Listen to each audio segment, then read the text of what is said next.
Well, this week the president extended a ban on evictions for some people who can't pay their rent. That moratorium applies to counties with high rates of COVID-19. First News reporter Samantha Bender dug deeper today to learn how people who depend on those rents think the government needs to speed up the process. After being extended numerous times, the federal eviction moratorium has now been extended by the CDC through October 3rd.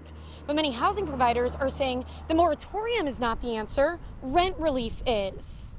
What we really need is rent relief. So we've got a ton of hardworking families out there that are struggling right now because of COVID and the effects of it. Jeff Rickerman tells me what these families need is money from the federal government so that they can cover their bills. The problem is the money's been allotted.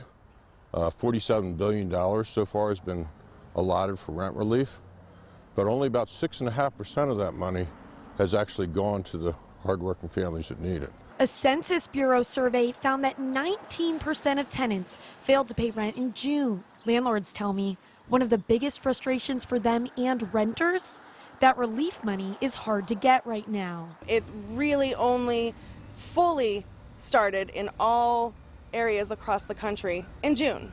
You know, there were folks that couldn't even put an application in until June. Nicole Klingmeyer says many landlords put in applications months ago and got approval, but they are only now seeing that money. It is a very slow, cumbersome process, and we need kind of all hands on deck to really push it through so that the folks that need the help can get the help as soon as possible. The White House says the new moratorium will likely apply to 90% of renters.